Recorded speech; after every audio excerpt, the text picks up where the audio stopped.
Olá, Gustavo, querido Gustavo, boa noite. Boa noite, Cleide. Boa noite a todos que estarão conosco. Sempre uma alegria a gente estar junto.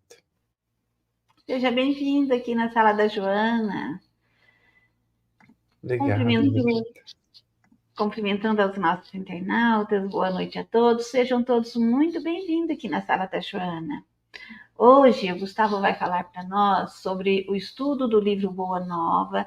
Nós estamos no 3º capítulo, Primeiras Pregações. É isso, Gustavo? Isso mesmo, isso mesmo. Já fizemos capítulo 1, 2 e 3. Capítulo 1 foi o irmãozinho que fez, né? Isso, Fizemos capítulo 2 e agora estamos no 3º. no 3º capítulo. E para dar início ao estudo de hoje, eu vou fazer uma prece, então.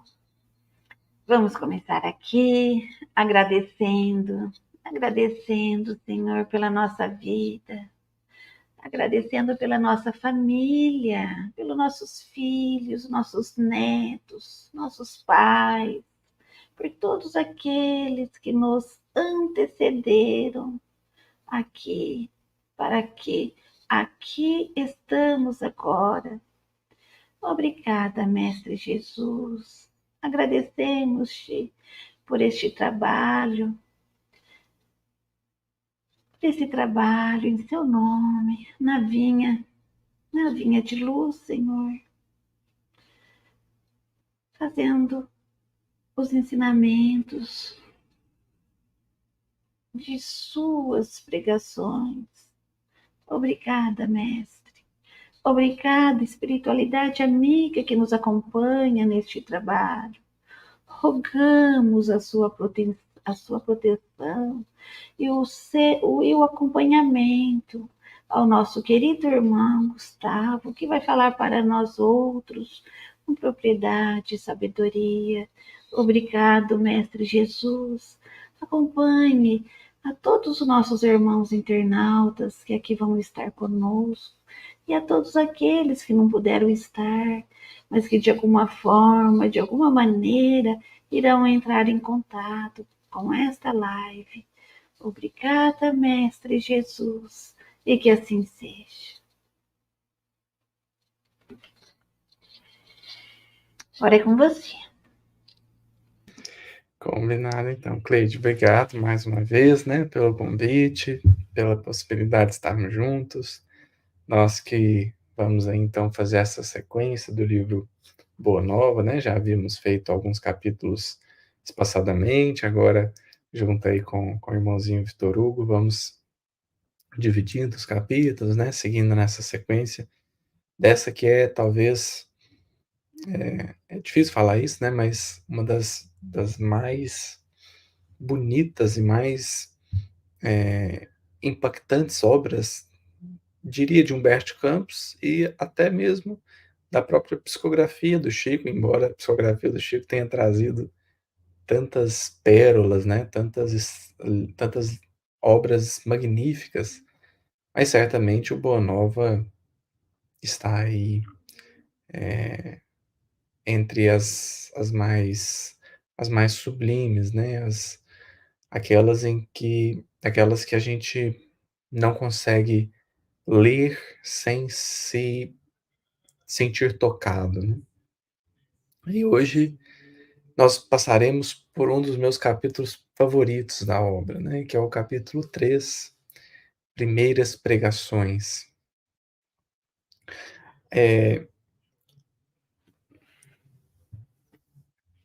O Humberto Campos, ele não é bobo, né?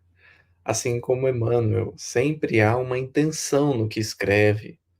Humberto Campos não escreve em vão, né? Então, a gente quer falar um pouquinho da estrutura do capítulo, comentar um pouquinho sobre o começo e o fim, que são contrastantes, né? E nos convidam a uma reflexão muito oportuna. Mas de início vale comentar que há, de certa forma, um consenso entre comentaristas bíblicos que a mensagem central do Evangelho, ou dos Evangelhos, a mensagem central do ensino de Jesus é o reino de Deus. É o reino de Deus. Isso é curioso porque a gente poderia apontar talvez outras coisas sobre o ensino de Jesus, mas as falas mais frequentes de Jesus são em torno do reino de Deus. Parábolas, as ditas parábolas do reino, e tantos outros momentos, né? A própria pregação de João Batista, arrependei-vos, porque está próximo o reino de Deus.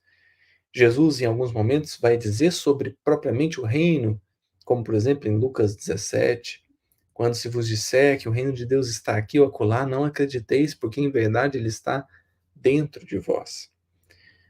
A mensagem do reino de Deus, a fala sobre o reino de Deus, as explicações sobre o reino de Deus parecem estar, então, no núcleo, no núcleo da vinda de Jesus, da mensagem de Jesus, da proposta ou do propósito de Jesus na Terra.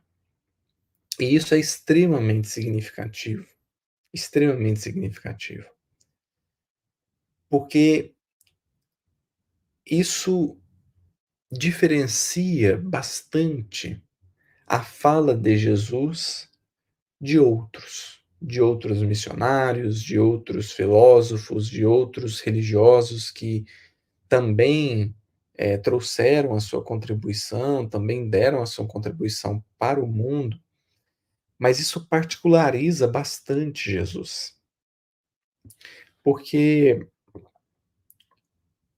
quando a gente pensa reino de Deus, é, é normal, é intuitivo pensar num terreno, né? Num campo grande, largo, em que Deus reine. Pensar numa terra, pensar numa região do planeta em que Deus vai reinar. Só que a expressão reino de Deus, quando a gente vai para as parábolas, sobretudo, ela perde essa noção de espaço. Ela perde essa noção de espaço. Por exemplo, se nós formos olhar parábola dos talentos, o reino de Deus é o reino dos céus, né? Porque está no Evangelho de Mateus, isso é uma questão. Mateus nunca escreve reino de Deus. Quem escreve reino de Deus é Lucas e Marcos, né? Enfim, o Evangelho de Mateus sempre é reino dos céus. Então, o reino dos céus é semelhante a um senhor que saiu de viagem e distribuiu entre os seus servos os talentos, segundo a capacidade de cada um. Mas o reino de Deus não é um lugar.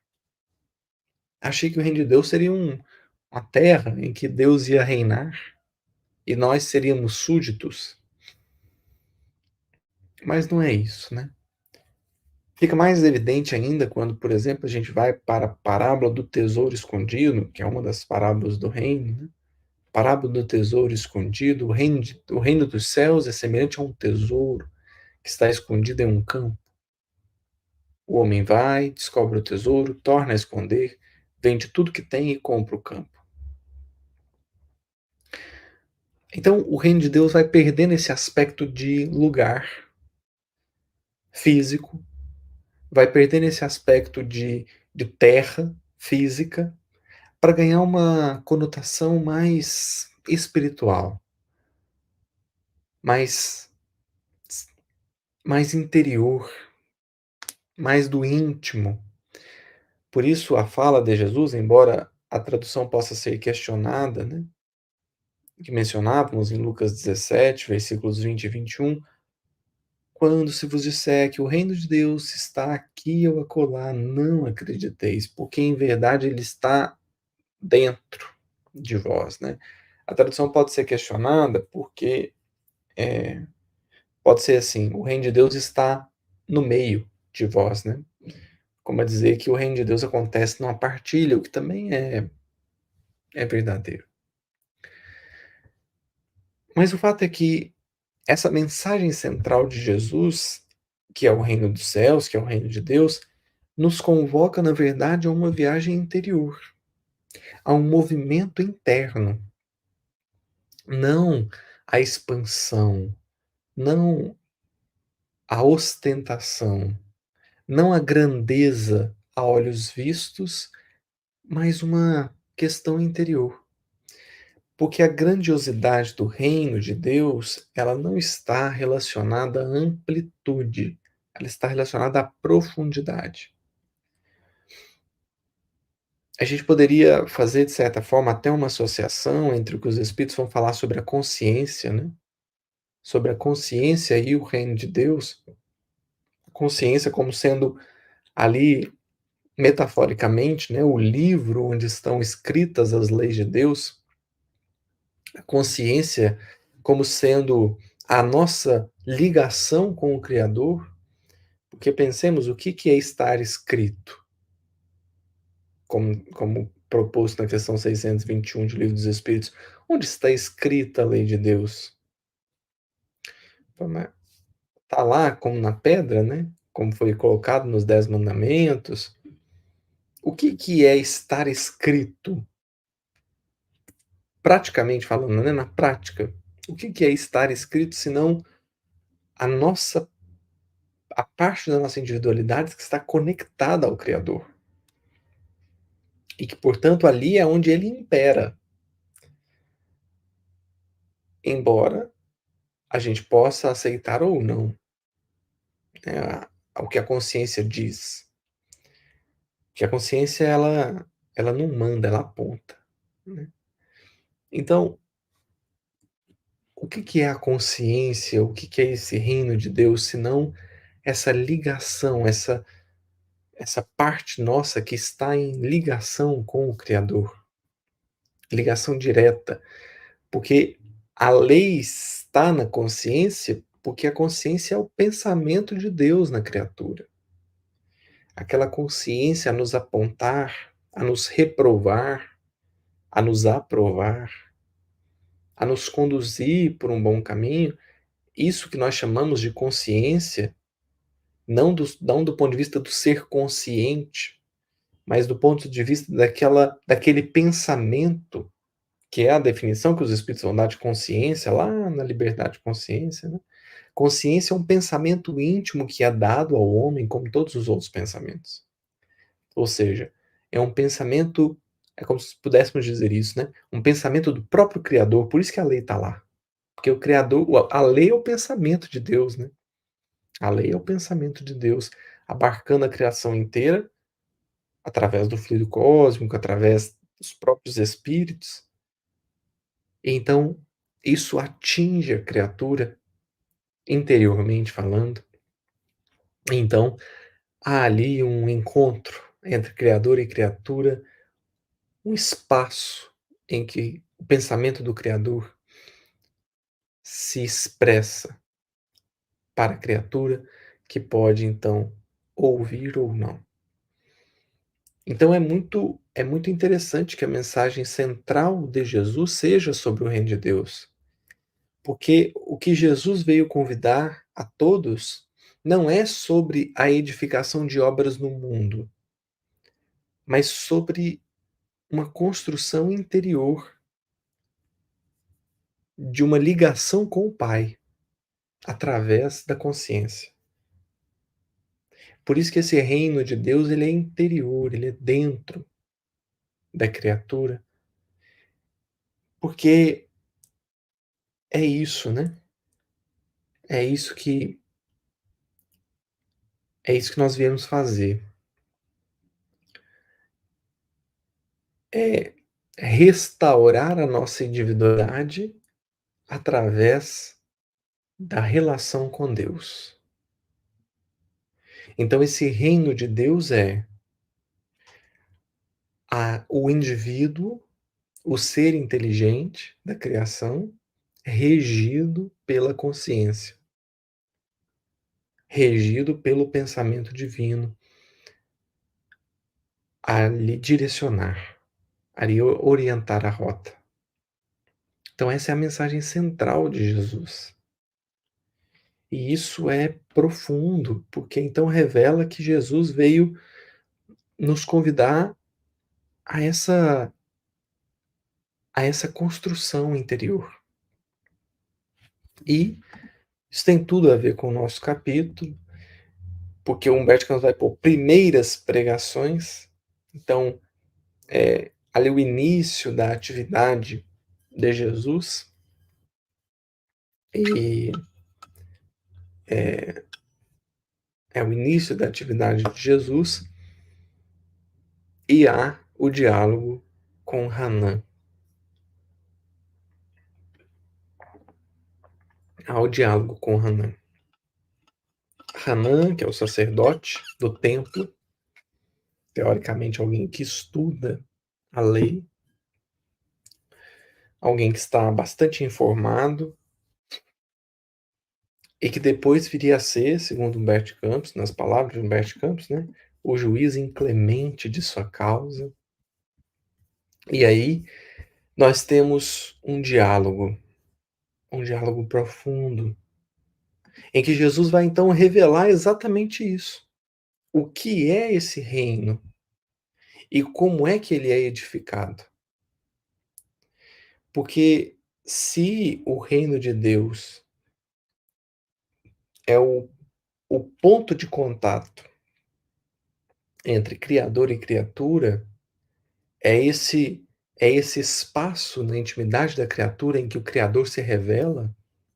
Se ali é o reino de Deus, então Jesus veio nos chamar a atenção para que não percamos de vista que esse é o ponto central da existência. Esse é o ponto central da evolução. Fortalecer, edificar, aí o verbo depende de como que nós vamos, depende da analogia que a gente vai construir, né? Mas fortalecer esse reino para que haja uma ligação entre o Criador e a criatura. Para que essa ligação seja cada vez mais fortalecida. Esse é o grande propósito da evolução. Por isso que Emmanuel, a primeira mensagem de Emmanuel, né, comentando versículos bíblicos, é comungar com Deus. Publicado em 1940, na revista O Reformador. Porque essa é a meta. É disso que Jesus veio falar, dessa comunhão entre Criador e criatura. É desse encontro que há e que deve haver, deve ser fortalecido, deve ser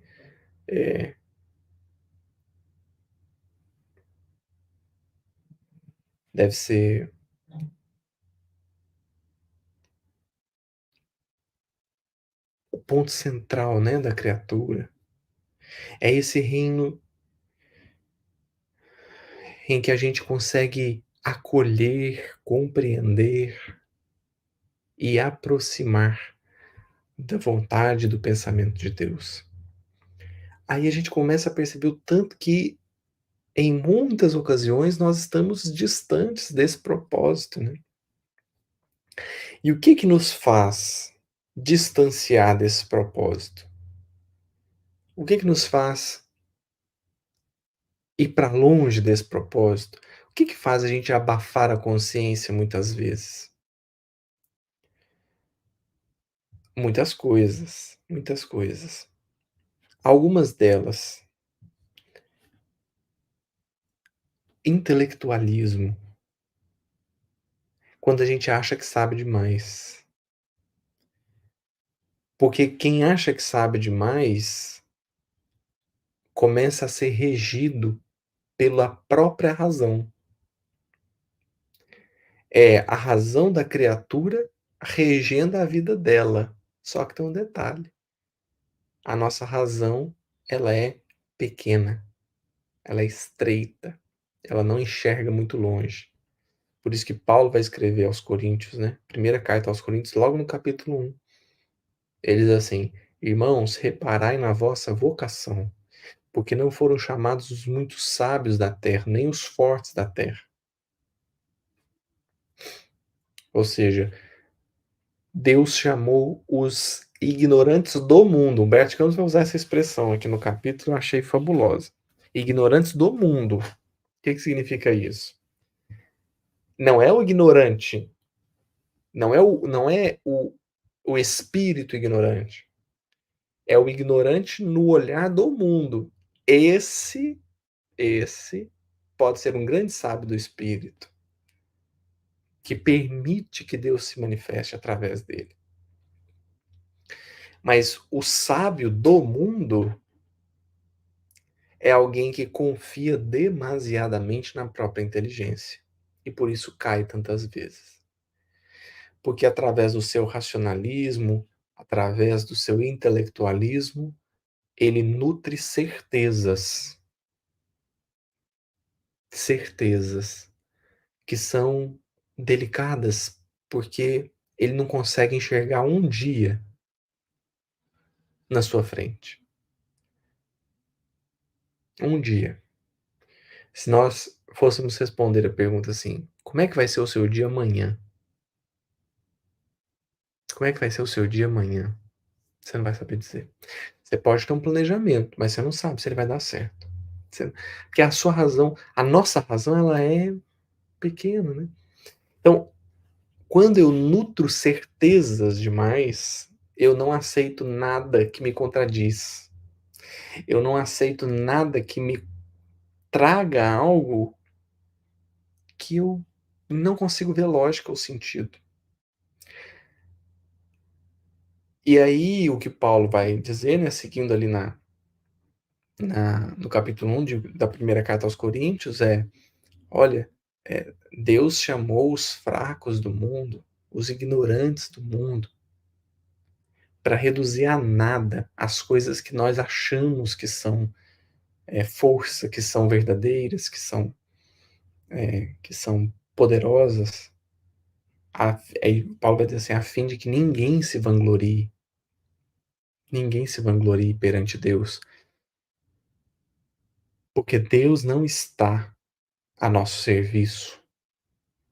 É por uma razão muito simples, é aquilo que Emmanuel vai escrever lá no Ideal Espírita. Se não me falha a memória, capítulo 90. É uma mensagem escrita pelo Valdo Vieira. Aí o Emmanuel vai dizer mais ou menos assim: a providência divina não pode descer para errar conosco. Então Deus não está a nosso serviço porque ele não vai descer para errar conosco. Ele vai nos elevar para a gente acertar com ele. Então, quando Jesus vem falar do reino de Deus, ele está falando de uma edificação interior que fortalece e promove a ligação do ser humano, da criatura, com Deus. E se nós temos confiança demais no nosso intelectualismo, nós temos confiança demais nas nossas certezas, nós não somos capazes de ouvir o Criador. Porque muitas vezes, e mais uma vez me recorro ao primeiro capítulo da primeira carta aos Coríntios, como está escrito, confundirei a inteligência dos inteligentes. Porque Deus, por enxergar muito mais longe, faz coisas que aparentemente não fazem sentido, mas são extremamente lógicas.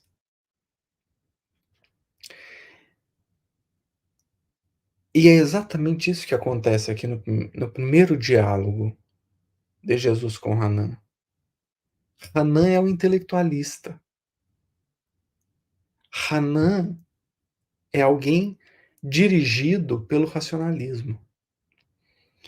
Porque ele acredita que já alcançou quando não começou nem a caminhada ainda. Nem começou a caminhada ainda. E Jesus vai justamente contrapor as certezas de Hanã. As certezas de Hanã.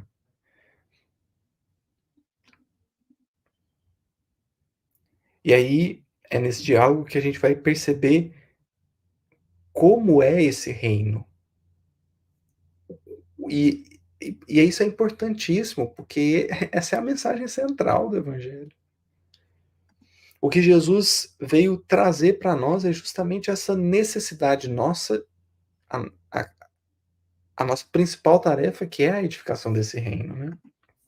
Então, quem tiver com o livro aí, ou quiser abrir o PDF, né, que o diálogo é muito importante. Não tem como não ler esse diálogo, né? Hanan pergunta, Jesus estava tranquilo.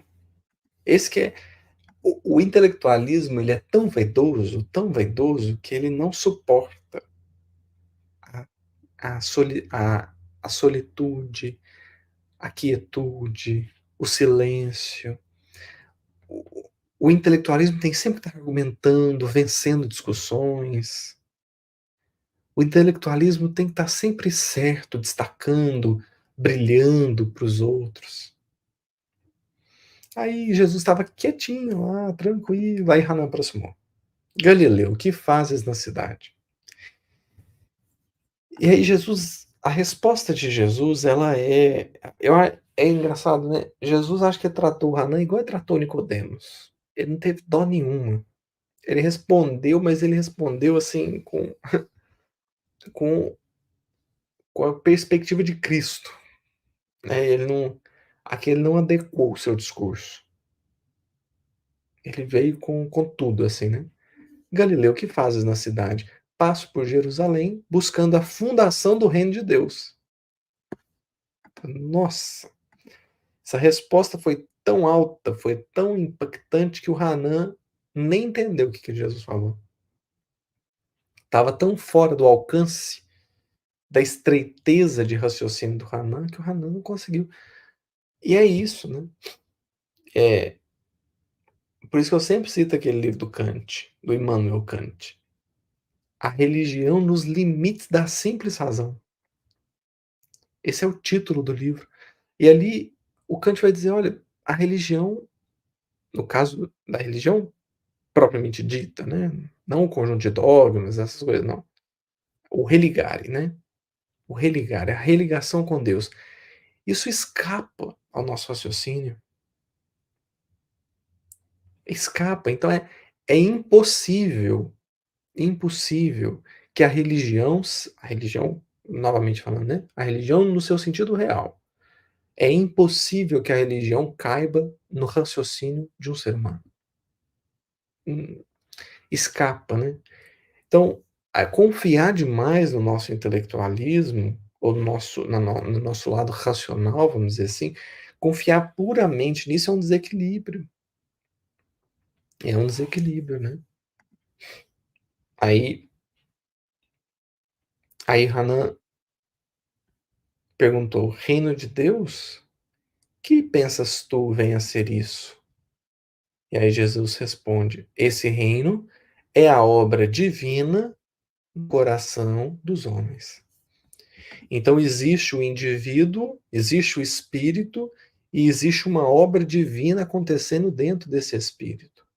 Porque Deus não vai atropelar a nossa individualidade para se impor. Se esse fosse o objetivo, a gente poderia facilmente cortar o processo evolutivo e começar direto na perfeição.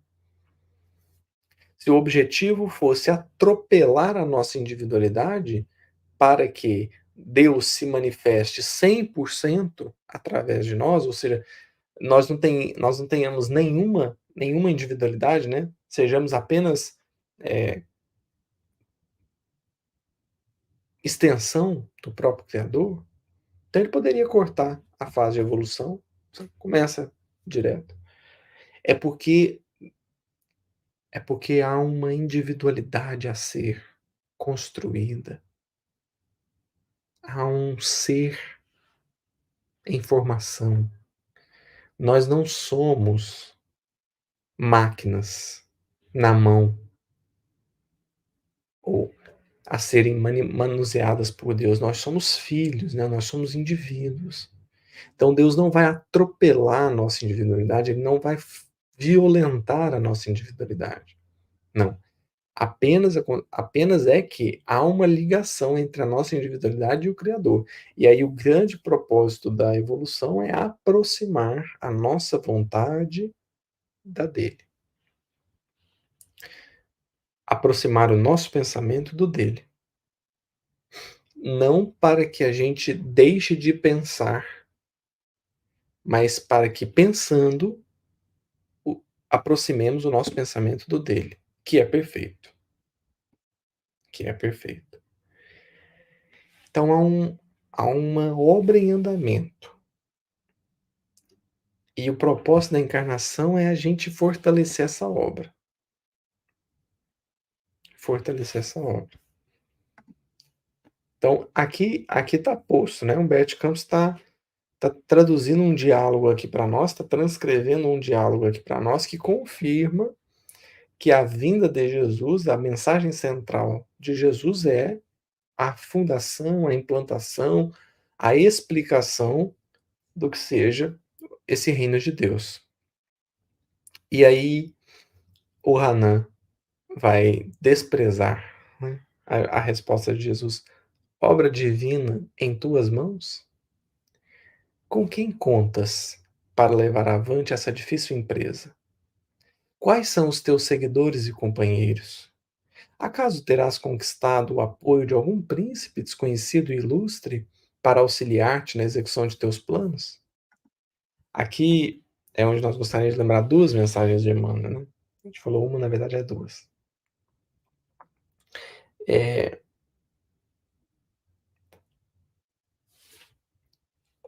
A confusão do Hanan, a confusão do Hanan é a confusão normal que todo mundo teve.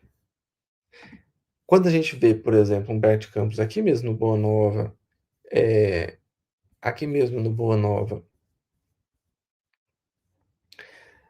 esclarecendo qual era a ideia de Judas, a gente percebe que Judas se perdeu exatamente nesse ponto. Acaso terás conquistado o apoio de algum príncipe? Ou seja, quem que está te apoiando nessa execução? É um imperador romano? É um governador aqui da região? É um príncipe desconhecido? Esse foi o desvario do Judas. Mas não foi só do Judas. Foi de todo mundo. Foi de todo mundo. Aqui mesmo no Boa Nova, capítulo 11, teremos aquele diálogo entre Jesus e Mateus. Entre Jesus e Levi, né? Humberto Campos sempre fala Levi, mas é Mateus. Aqui mesmo nesse capítulo ele vai falar. Vai confirmar, porque isso também é uma discussão, né? Levi foi Mateus? Levi foi Mateus? Humberto Campos aqui tira a dúvida, né? Qual que foi o diálogo de Jesus com Mateus? Mateus chega para Jesus e fala assim, não, Jesus, eu só queria que o evangelho fosse divulgado entre aqueles que governam o mundo. E aí Jesus falou, mas quem governa o mundo é Deus. Ou seja, a cabeça de todo mundo estava voltada para a terra, mas Jesus estava apontando para o céu. Jesus estava apontando para a espiritualidade. Jesus estava apontando para um reino que não é da terra, não é material. Então, essa confusão, ela foi de todo mundo. E aqui mais à frente nós vamos ver como que Pedro e André estavam também delirando. Mas é de tão disruptivo, de tão revolucionário que é essa mensagem de Jesus, né? Esse propósito do mestre. Tá? É muito fora dos nossos objetivos comuns, né? Até hoje. Até hoje. Até hoje o nosso objetivo ainda não é esse reino, esse fortalecimento, essa edificação do reino dentro de nós. Até hoje não é, porque ainda hoje nós temos objetivos diversos disso. A gente tem objetivos diversos, a gente segue outras propostas e abandona o propósito, né, de Jesus. Isso então nos lembra a primeira mensagem de Emmanuel que a gente queria passar, que está no livro Justiça Divina, capítulo 10. Emmanuel encerra o capítulo dizendo assim: persevera no bem, sabendo que viverás para sempre. E se te sentires sozinho na fé, Lembra-te de Jesus. Um dia, ele esteve abandonado e crucificado no alto de uma colina, contemplando amigos desertores e algozes gratuitos, beneficiários ingratos e adversários inconscientes. Na conceituação humana, estava plenamente sozinho. Contudo, ele com Deus e Deus com ele formavam maioria ante a multidão desvairada. Ante a multidão desvairada. Então, Hanan está preocupado com o príncipe, mas Jesus está com o Criador. O que mais, né? Que precisa? Que é o que a gente até aqui mesmo, né? Refletindo sobre o capítulo 2 do Boa Nova, o capítulo anterior. Maria vai no templo procurar uma posição para Jesus. Jesus espera ela na porta de casa. Fala, mas já não testei a comunhão com Deus? O que o templo vai me dar? O templo não está colocado para favorecer a comunhão? Eu já estou em comunhão? Então, Jesus já estava, ou já está, né, com Deus. Então, não existe uma maioria contra Jesus. Não, Jesus com Deus e Deus com Jesus formam a maioria. Então, o Hanan está preocupado com o príncipe, os discípulos estão preocupados com imperadores, e Jesus está falando de uma coisa muito mais alta. Por quê? Porque Jesus está falando de uma coisa que o tempo não consome. Jesus está falando de uma coisa que o tempo não consome. Então pensemos, o que é o Império Romano hoje? Por maior que fosse na época de Jesus, o que é Império Romano hoje? Assim também as nossas certezas de hoje. O que são as nossas certezas de hoje? O que é o grande de hoje? Quem é? Dá 1000 anos para ele, para ver se ele aguenta. Não aguenta. Não suporta. Não mantém. Por isso que Jesus estava muito certo do que ele veio trazer. Jesus veio fazer algo que o tempo sozinho não faria. Então Jesus só se preocupou com coisas que o tempo sozinho não pode fazer. Então, Jesus não combateu o Império Romano. Por quê? Porque o tempo sozinho iria fazer isso, como fez. Jesus não se preocupou em combater pessoas, porque o tempo iria esclarecer.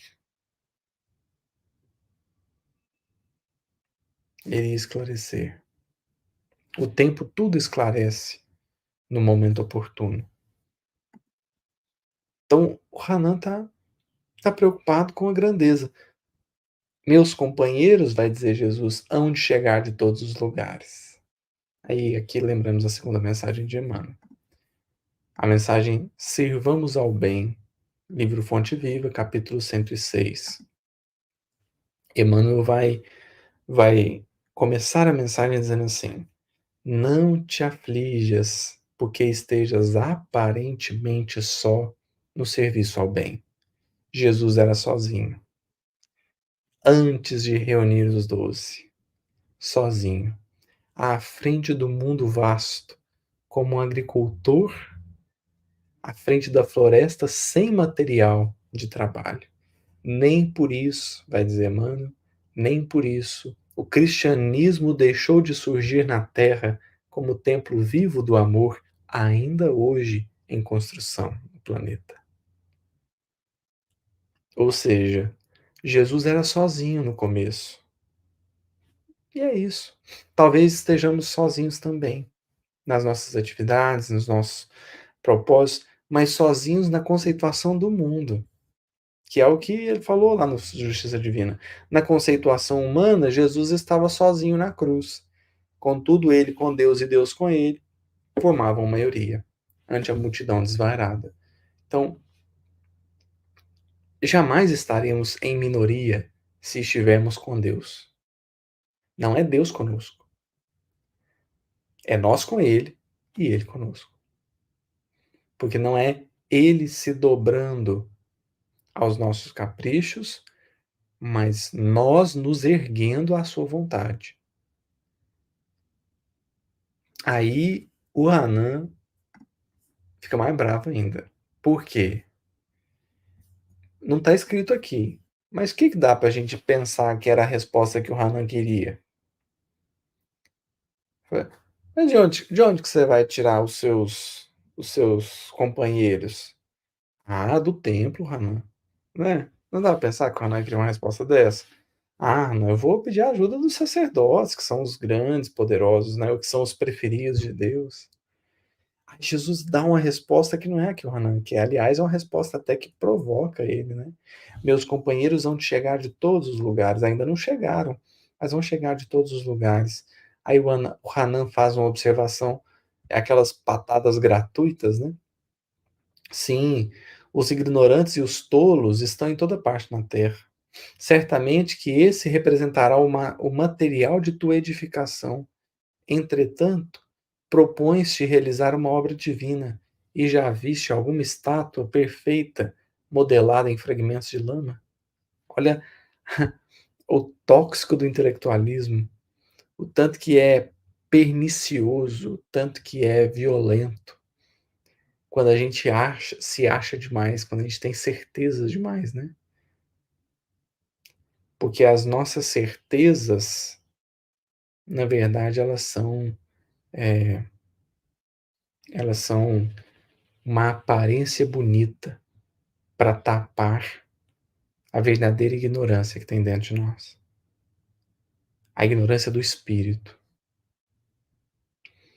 Aí Jesus vai ser firme, né? Sacerdote. Que é interessante, né? Jesus não fala Hanan, fala sacerdote. Para Públio Lentulus ele não fala Públio, ele fala senador. Mas para Saulo, às portas de Damasco, ele fala Saulo. Ele não fala rabino. Ele não fala doutor da lei. Ele fala Saulo. Parece que Jesus vai destacar ali com quem que ele está conversando, né? Com Saulo, conversa com aquela individualidade, com aquela personalidade, perdão. Mas perante Públio Lentulus, aí Jesus já evoca o que há de mais forte em Públio Lentulus, que é a pompa do senador. E aqui é a mesma coisa, né? Aí Jesus está trazendo à tona aquela parte nossa que mais fala, né? Que mais está viva. Não a personalidade somente, mas essa construção interior de sacerdote, de poderoso, sabe-se lá quantas encarnações como sacerdote terá sido Hanan, né? Sacerdote. Nenhum mármore existe mais puro e mais formoso do que o do sentimento, e nenhum cinzel é superior ao da boa vontade. Ou seja, existe uma obra em andamento para a edificação dessa obra. Tem um mármore, que é o do sentimento, e tem o cinzel, né, que é a ferramenta.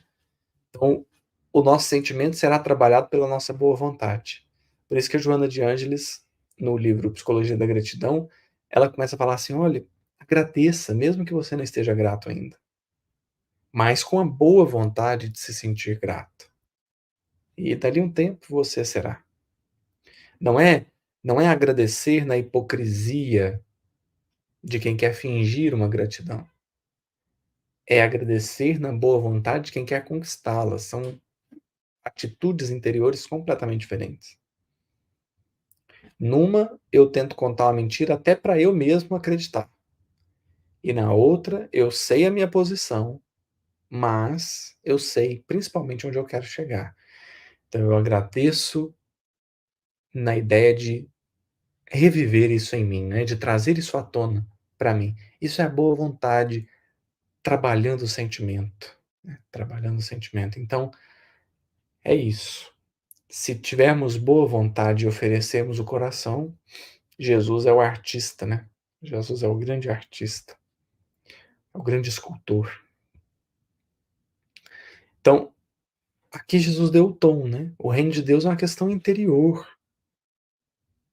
É o sentimento trabalhado na boa vontade para que o Criador se expresse, segundo as capacidades, as possibilidades daquele indivíduo, né?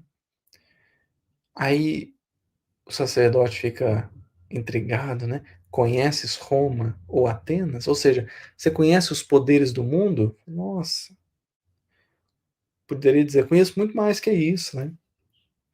Mas olha que como que Jesus vai responder: conheço o amor e a verdade. Ou seja, o Roma, que era o poder maior da época, e Atenas, que era a sabedoria da época. Aí Jesus diz, eu não conheço o poder de Roma, eu conheço o grande poder do amor, né? E eu não conheço a sabedoria de Atenas, eu conheço a verdade. A verdade, né? Muito mais alto do que qualquer conhecimento humano. Tens ciência dos códigos da corte provincial e das leis do templo? Sei qual é a vontade de meu Pai que está nos céus. Ou seja, você conhece as leis do mundo? Não, eu conheço a lei do universo. A lei que rege o cosmos, que é a vontade de Deus, né? E aí o sacerdote fica bravo e sai. Ele sai de cena. Aí, avançando lá para o final do capítulo, nós vamos ver Jesus convocando alguns discípulos, aí ele convoca Tiago, perdão, convoca Pedro e André. Depois vai mostrar ele convocando Levi. E, e aí Jesus faz a pregação, né? Para ele, para eles. A primeira pregação e prega para uma multidão ali de pessoas que. Aí é onde o Humberto Campos vai usar a expressão, né? Os ignorantes do mundo não são os ignorantes do espírito. Os ignorantes do mundo, os fracos, os sofredores, os desalentados, os doentes, os pecadores, seriam em suas mãos o material de base para a construção eterna e sublime. Por quê? Porque enquanto nós estivermos cheios da sabedoria, do poder, do mundo, não tem como a obra começar, porque o terreno não está ocupado já. Então precisa limpar o terreno, né? Precisa abrir mão dessas certezas nossas para que a, a obra verdadeira se estabeleça. E porque Jesus não se apoiará na força do mundo para trazer a realidade espiritual. Jesus não precisa de nenhuma força do mundo, né? Por isso que certa vez estava refletindo, né? Por que Jesus não veio agora, né, gente? Imagina. Jesus com Instagram, fazendo live no Instagram. O dia que eu pensei nisso, eu falei, nossa, ia ser extraordinário, né? Imagina, você abre o Instagram, tá lá Jesus fazendo uma live. Você abre o YouTube, aí tem vídeo novo no canal de Jesus. Já pensou que extraordinário? Mas Jesus não precisa disso. Quem precisa disso para alcançar mais pessoas, aí somos nós. Porque a nossa força moral não consegue atingir, aí a gente precisa de uma força tecnológica. Mas isso não acontece com Jesus. Então ele veio numa época que não tinha nada de nada, né? A única coisa que ele deixou vir primeiro é a revelação do Deus único e da presença de Deus, né, na criação. Aí depois ele veio. Então, Jesus não precisa de nenhuma força, nenhum poder do mundo para estabelecer o reino, né? Para que esse reino seja edificado na intimidade da criatura. Pelo contrário, é preciso mesmo que ela esteja livre disso, né? Que ela esteja liberta dessas questões meramente humanas e temporais, né? É preciso, para construir o eterno, é preciso abrir mão do temporal. Basicamente é isso, né? Isso resume a questão. para construir o que é eterno, nós vamos ter que abrir mão do que é temporal. Aí sim, a edificação pode surgir. Aí Jesus faz a pregação, a primeira ali, para pessoas que o mundo despreza, que o mundo despreza. E aí, na ansiedade dos discípulos, né, o que eu acho contrastante aqui é perceber como que, eh, as pessoas ali, Hanã e depois os discípulos, tinham uma visão de, reino físico e estavam ansiosos. Tem um diálogo ali de Pedro com André: "Não, mas, o lago é grande, o lago é grande para edificar o reino". Então, Jesus vai e faz uma primeira pregação para uma multidão ali, mas começa pequeno, né, começa pequeno, porque o impactante verdadeiramente falando, o que é surpreendente verdadeiramente falando, não é a amplitude que toma, é a profundidade que alcança. É o quão profundo aquela mensagem toca, é o quanto aquela mensagem consegue adentrar o coração, né, o quanto que aquilo vai ressoar, o quanto que aquilo vai ressoar, eh, com a pessoa, né, o quanto que aquilo vai vibrar. Então, encerro lembrando uma mensagem de Meimei, está no livro Sentinelas da Alma. A mensagem chama A Migalha de Amor. A migalha de amor. Porque se o amor vem de Deus, então ele pode ser uma migalha e será arrebatador ainda assim. E aí, a mensagem é muito bonita, mas queria ler só um parágrafo. Meimei diz assim: lembra-te de que Jesus renovou a terra. O verbo está no passado mesmo, né? Lembra-te de que Jesus renovou a terra, utilizando diminutas migalhas de boa vontade e cooperação. Dos recursos singelos da manjedoura, fez o mais belo poema de humildade. De 5 pães e 2 peixes, retira o alimento para milhares de criaturas. Em velhos barcos emprestados, erige a tribuna das sublimes revelações do céu. Isso aqui é quase uma afronta para nós pequenos que somos, né? Que montamos púlpitos, microfones, caixas de som. Jesus pegou uns barcos velhos emprestados, fez desses barcos a tribuna e falou. Falou. Viveu. Para ilustrar seus preciosos ensinamentos, detém-se na beleza dos lírios do campo, salienta o valor da candeia singela, comenta a riqueza de um grão de mostarda e recorre ao merecimento de uma dracma perdida. Não ouvides que teu coração é esperado por bênção viva na construção da felicidade humana e, empenhando-lhe agora a tua migalha de carinho, recolhê-la-ás amanhã em forma de alegria eterna no reino eterno, do eterno amor, no reino do eterno amor. Então, percebamos como que a questão aqui é profundamente interior, para que a gente perca um pouquinho do nosso apego, um pouquinho das nossas esperanças naquilo que é exterior, naquilo que fica, naquilo que perece, naquilo que o tempo consome, e voltemos as atenções para o que está dentro. Há 2000 anos Jesus trouxe essa necessidade e aqui estamos nós, lembrando das primeiras pregações, na simplicidade de Cafarnaum, que Humberto Campos vai dizer aqui, né? Jesus sai de Jerusalém e vai para Cafarnaum. Em Jerusalém, ele encontra a resistência do intelectualismo. Em Cafarnaum, ele encontra o mármore mais puro e mais formoso do sentimento naqueles pescadores, naqueles homens, né?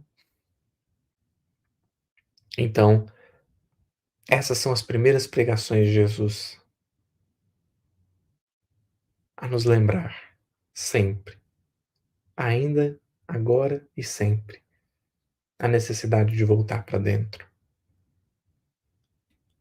reencontrar os nossos propósitos, reencontrar a nossa identidade, para que a gente não acredite que a existência se dá na razão das coisas temporais, mas recuperemos ainda uma vez a noção de que a existência se dá para o fortalecimento das coisas atemporais.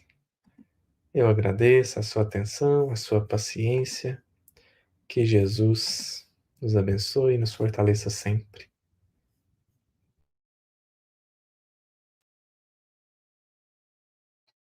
Gustavo, eu ficaria te ouvindo aqui até amanhã. Você faz as explanações tão bem feitas. Os nossos queridos internautas aqui estão falando, estão comentando. Ficaríamos te ouvindo até amanhã. Eu agradeço, meu querido, o carinho. Boa Nova é uma pérola, né? Boa Nova é uma pérola. Você acredita? Eu já ouvi pessoas que não gostam da obra do Chico, mas o Boa Nova, a pessoa fala assim, não, o Boa Nova ficou bom. Você acredita? Jura? O Boa Não Nova acredito. curvou até os mais rigorosos, né? Ele tem sua É razão. verdade. É uma pérola. Você disse a palavra correta. Uma pérola. Olha aqui a Márcia. Adorei, gratidão. Deus abençoe. A Noêmia, parabéns, gratidão. O de Celina, muito bem comentado pelo Gustavo. E assim todos estão agradecendo aqui e parabenizando o seu estudo de hoje. Vai ter continuação esse estudo mês que vem, né? Em fevereiro, se eu não me engano, é em fevereiro, né, Gustavo? Isso. Eu creio que acho que o irmãozinho fazer. Não, eu faço dia 7, acho que o irmãozinho faz dia 13. Deixa eu É, ver aqui. Eu tenho o calendário. foi isso, Deixa eu mais ou pegar o menos. calendário aqui, ó, em fevereiro. Deixa eu ver. Dia 7 de fevereiro é o Gustavo. Isso. O Vitor, dia 3. O Vitor faz dia 3 de fevereiro. Ah, sim. Então E é isso. depois, e depois você faz no dia 7. Então, no dia 3 de fevereiro será o quarto capítulo, o Vitor. Aí, no dia 7, será o quinto capítulo, será você. Combinado. Aí, em março, dia 5 de março, é você e o Vitor junto. Será Isso, o aí vamos sétimo junto. capítulo. É É isso aí. isso. Então, nós Muito vamos te agradecer imensamente por esses momentos aqui conosco e pedir para você fazer uma prece para o nosso encerramento da live. Vamos lá, com alegria.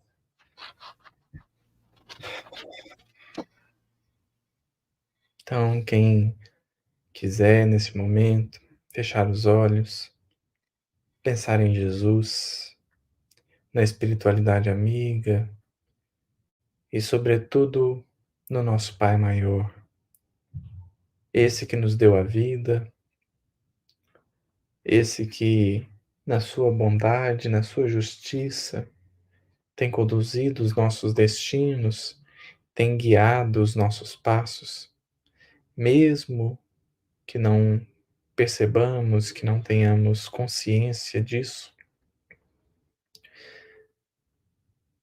mas que ainda assim podemos ter certeza e confiar na presença de Deus em nossas vidas, a fim de que verdadeiramente consigamos agradecer, consigamos sentir, consigamos viver viver como filhos imortais, viver como seres destinados ao progresso, à iluminação íntima, ao amor, à união, à cooperação, ao trabalho. Saibamos agradecer a vida na sua expressão divina, na sua expressão verdadeira, a vida, a vida que não cessa, a vida que se nos apresenta como oportunidades sublimes de fazermos o bem, de promovermos a reconciliação, de estabelecermos a caridade por norma das nossas ações e reações. Saibamos viver, portanto, como filhos de Deus que somos verdadeiramente. Que Jesus, que os Espíritos amigos possam nos envolver agora e sempre, e que assim seja.